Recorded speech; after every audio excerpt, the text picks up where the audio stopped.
క్రైస్తలో ఈరోజు దేవుని యొక్క వాగ్దానము కీర్తనలు 9వ కీర్తన 12వ వచనం. ఆయన బాధపరచబడి వారిని జ్ఞాపకం చేసుకున్నాను. దేవుడి వాక్యాన్ని దీవించునుగాక. ఆమేన్ అన్నది. ఎవరైతే బాధపరచబడుతున్నారో వారిని దేవుడు జ్ఞాపకం చేసుకుంటున్నానని ఈరోజు మాట్లాడుతూ ఉన్నాడు.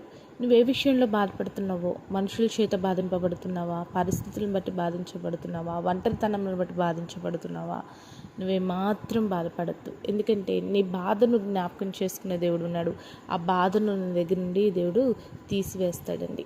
అది ఎలాంటి బాధ అయినా కావచ్చు. అది మనుషుల నుండి నీ కలుగుతున్న బాధ కావచ్చు, వ్యక్తిగతంగా నీ జీవితంలో నువ్వు ఒంటరితనంలో ఉంటున్న బాధ కావచ్చు, లేదా ఎలాంటి పరిస్థితుల గుండా వెళ్తున్నప్పుడు ఆ పరిస్థితి గుండా వెళ్తున్న బాధ కావచ్చు. నువ్వే విషయంలో బాధింపబడుతున్నావో దేవుడు నిన్ను జ్ఞాపకం చేసుకుంటున్నాడు. ప్రియకుమారుడా, జ్ఞాపకం చేసుకుంటున్నాడు. ప్రియకుమార్తె, దేవుడు నిన్ను జ్ఞాపకం చేసుకునే గొప్ప దేవుడుగా ఉన్నాడు.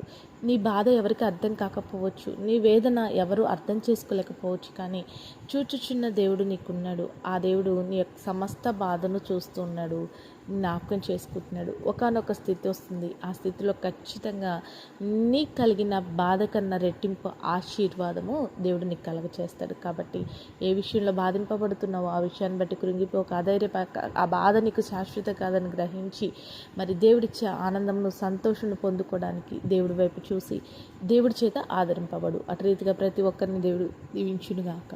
ఆమేన్. ప్రార్థన చేసుకుందామండి. సకల ఆశీర్వాదాలకు కారణభూతుడమైన మా ప్రియ పరలోకపు తండ్రి, ఈ యొక్క ప్రార్థనలు ఎక్కిస్తున్న ప్రతి బిడ్డను జ్ఞాపకం చేసుకో. ఏ పరిస్థితిని బట్టి బిడ్డలు బాధింపబడుతూ ఉన్నారో ప్రభా, పరిస్థితి నుంచి బిడ్డలకు విడుదల, ఆదరణ, నెమ్మదిని, నీ ప్రేమను వారికి అనుగ్రహిస్తూ రమ్మని వేడుకుంటూ యేసుక్రీస్తు నామములో ప్రార్థించడి వేడుకుంటున్నాం పరమ తండ్రి.